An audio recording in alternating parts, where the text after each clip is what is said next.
Once upon a time, there was an ant. His name was Salvadoro. Even for an ant, Salvadoro was small. So small that only the tiniest of ants noticed him. To be this small for an ant can be very bad, for ants have poor eyesight.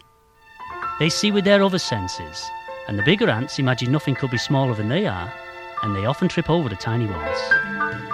One day, as Salvadoro was working in the mountains, he sensed a bus travelling on its dusty way. "I wonder who is on that bus?" he asked his friend, the next smallest of ants. "I wouldn't worry about that if I were you," his friend replied. "Keep on working, otherwise we'll be in trouble." Work, work, work. We always work. Yet still we remain hungry, thirsty and poor. "There must be something better than living like this," said Salvadoro, who could not keep his mind off that bus. So he quit work, packed a bag, and waited for the next bus to come along. Over the hot, dry mountains it came, and through its rusty shell, Salvadoro could sense the people inside. Grabbing his bag and waving goodbye to the ants in the colony, he ran down to the side of the road where he knew people would be waiting to climb on board.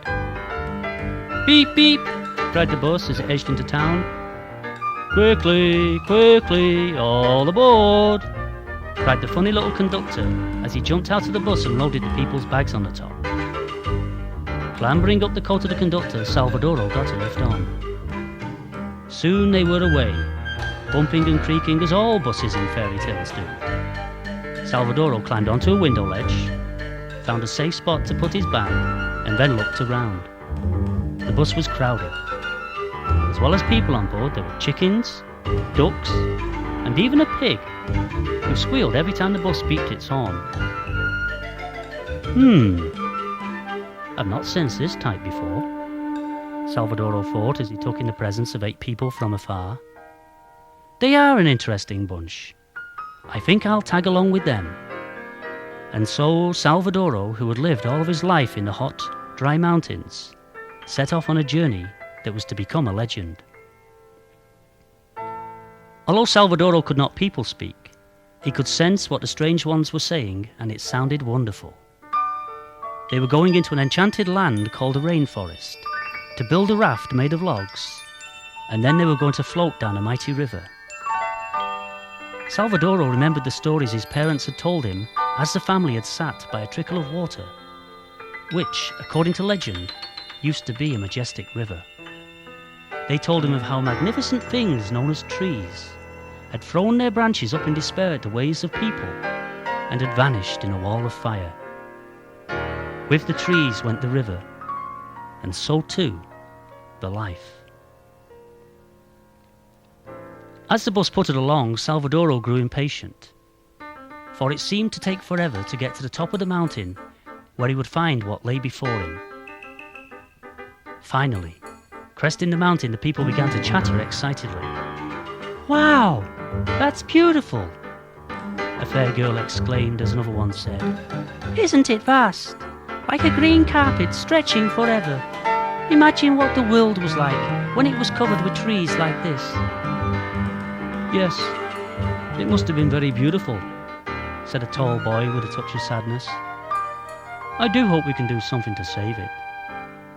And so did Salvadoro, for he had never believed anything this beautiful could exist other than in fairy tales, which from now on he vowed to take more seriously. Soon the bus was creeping its way down the mountains through the clouds, which, according to the people on the bus, were made by the forest so the trees could drink. Salvadoro's senses went haywire as he began to take in all that is the beauty of the forest. He could feel the life in the leaves, smell the orchids, and breathe the rich air. In fact, he took so many deep breaths that he became quite dizzy and almost fell off the window ledge.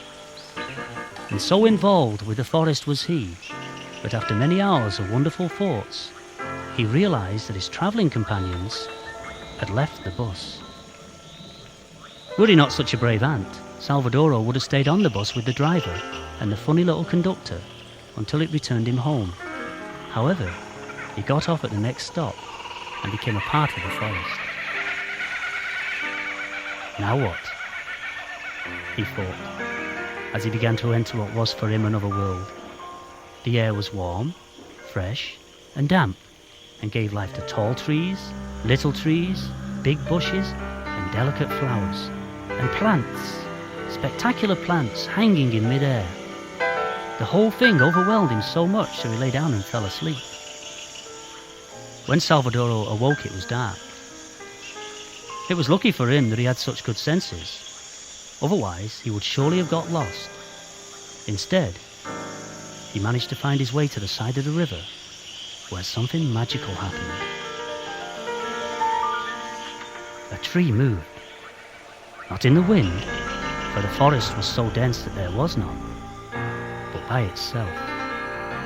The tree was huge and had many legs, and it was walking, very, very slowly, but Salvadoro was sure it was actually walking.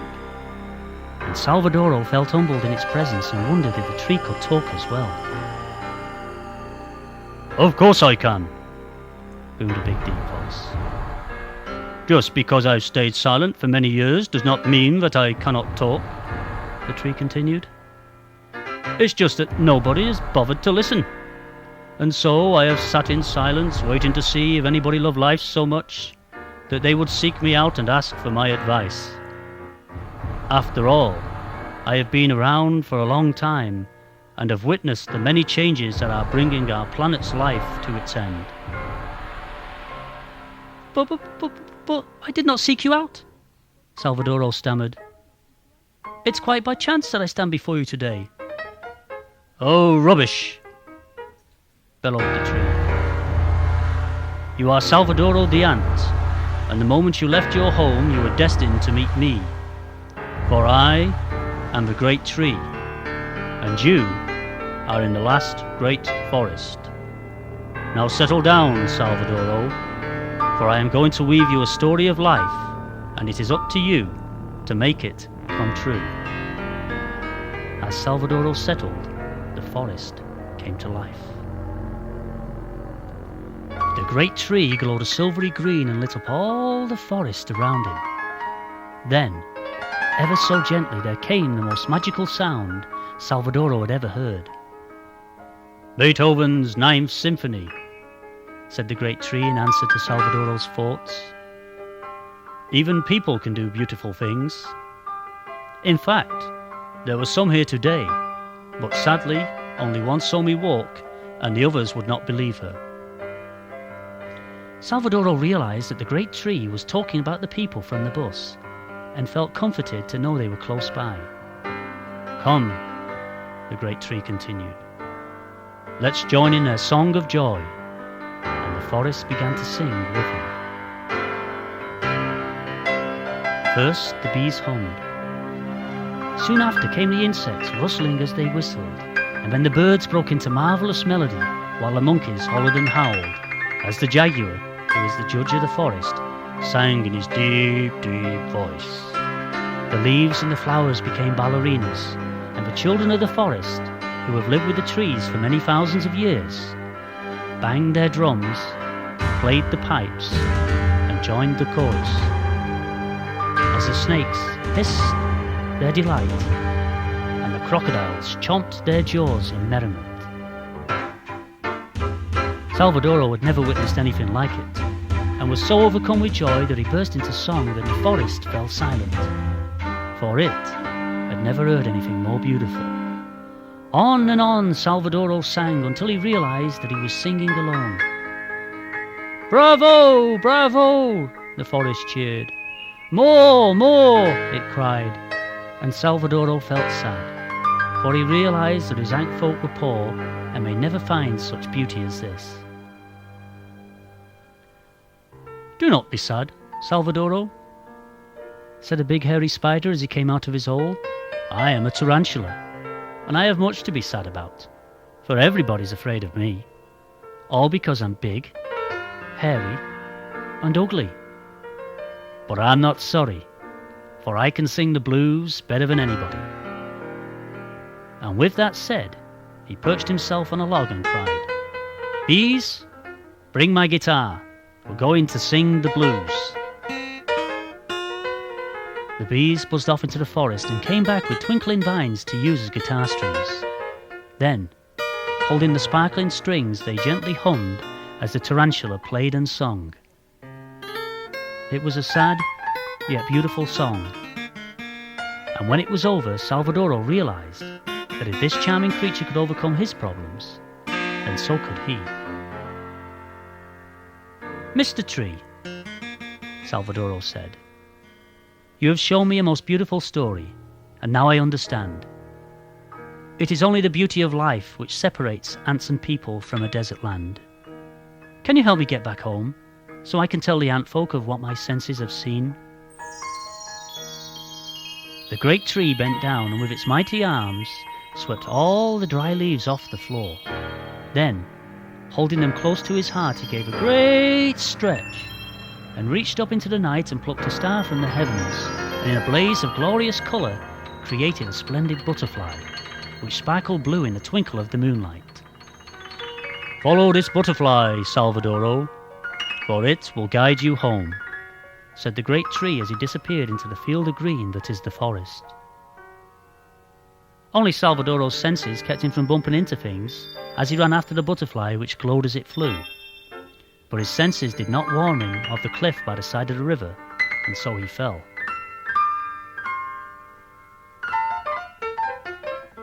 As he tumbled, the butterfly turned into a leaf and caught him in mid-air. Salvadoro had fallen into the arms of a friend, and he softly went to sleep. The leaf was Salvadoro's raft, and it was to carry him for miles and miles through lush green forest, where he had many adventures and learned the ways of the river and the wonders of its life. One day, Salvadoro started to feel sorry for himself and wondered if he would ever make it back home, when suddenly he noticed that he was beginning to spin around. Faster and faster the leaf spun, and as Salvadoro looked into the water, he realized that he was in a whirlpool and the water was higher than the raft. Around and around and around they went, and the more they spun, the deeper into the water they drew. "Oh, great tree!" Salvadoro cried as the water sucked him ever deeper into its clutches. "Am I never to tell my ant folk of the beauty I have found?" Then, just before all was lost, Salvadoro remembered the forest's story of life, and the tarantula whom it seemed could overcome any problem, and Salvadoro began to sing. "Got it," the fair girl cried, as she reached from her raft and plucked a spinning leaf from the river just before it disappeared into the waterhole. "I told you there was something special about this leaf. It's from the tree that I think walks," she said to the others who were now gathered about her. "And look, oh look, there's an ant on it. Ever since we have been on this trip, I have felt that we're being followed, and I bet it is this little fellow here who's been doing the following." "You're being silly," said a tall boy. "Ants do not follow people, and trees do not walk. The next thing you'll be telling us is that ants and trees can talk." "We do," Salvadoro said, realizing that because of his bravery and adventures, he had grown in size and stature and had earned the right to people talk. And the people listened in amazement. "Dear friends," Salvadoro said, "we are but a community of life forms. We need each other to exist. Yet your people destroy the forests, the water we need and the air we breathe. We must all work together to make our world a dream come true, so our children's children can tell a tale of what people and ants can do." And as the people looked through the night sky to a shining star and made a silent wish for a better world, the leaf turned into a butterfly, and Salvadoro the ant flew away. But the story does not end there, for when Salvadoro returned home, all the ant folk heard of his incredible tale, and they decided to follow him from the hot, dry mountains to the cool green forest, where they lived happily ever after.